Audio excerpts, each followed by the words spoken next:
Isa nag-apoy ang Lithuanian sa laban sa Team USA, tinapos ang unang quarter sa pamamagitan ng 31-12 barrage at nanguna ng hanggang 21 puntos patungo sa 110-104 panalo noong linggo sa Mall of Asia Arena.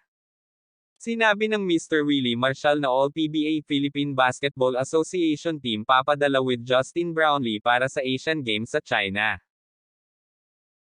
Yan ang pag-uusapan natin sa video na ito, kaya kung bago ka pa lang sa aking channel, baka pwede pakipindot subscribe button pati na notification bell para palagi ka updated sa mga susunod ko video. Salamat po.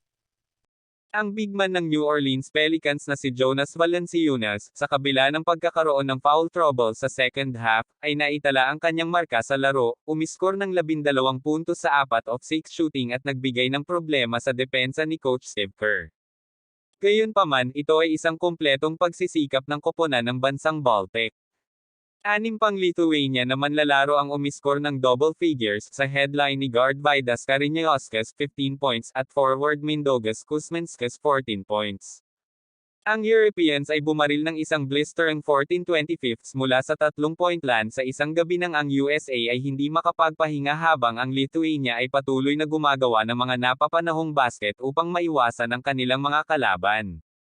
Nagawa ng mga Amerikano na putulin ang deficit sa 4 na puntos sa nalalabing 21 segundo sa laro, ngunit ang pagsisikap ay nahulog at huli na. Pinangunahan ni Anthony Edwards ang pag-atake ng Estados Unidos na may 35 puntos. Ang tagumpay ng Lithuania ay ang ikatlong all-time ng Lithuania laban sa USA.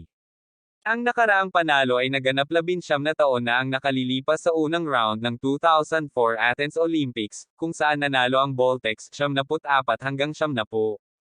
Ang parehong koponan ay naibok na ang kanilang quarter-final seats bago ang laro, ngunit ang Lithuania, ang tanging natitirang undefeated team sa FIBA World Cup, ay nangunguna sa Group J pagkatapos ng tagumpay nito laban sa makapangyarihang mga Amerikano.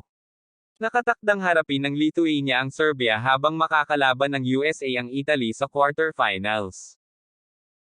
Samantala, agad namang pinatunayan ni PBA Commissioner Willie Marshall ang kahandaan ng liga sa pagpapadala ng mga manlalaro sa ASIAD kapag naayos na ang mga bagay-bagay sa pakikipagpulong kay SBP President Al Panlilio. "We're committed to help Gilas for the Asian Games," sabi ni Marshall sa Inquirer sa Filipino noong linggo. "We just have to figure out kung ano ang sistema, sino ang mga players at kung sino ang magiging coach. Iyon ang gusto naming malaman." All-PBA, Philippine Basketball Association team papadala with Justin Brownlee para sa darating na Asian Games. Sinabi ni Coach Tim Cone he is not interested to handle Gilas dahil ang puso niya nasa Hinebra, at diretsahan sinabi Coach Tab ayaw na din niya bumalik sa Gilas dahil sa politika. Sino na kaya ang magiging coach ng Gilas Pilipinas para sa darating na Asian Games? Kaunti update po tayo. FIBA Quarterfinals na gaganapin sa SM Mall of Asia Arena. Huwag mo kalimutan mag-like and subscribe sa aking channel. Maraming salamat po.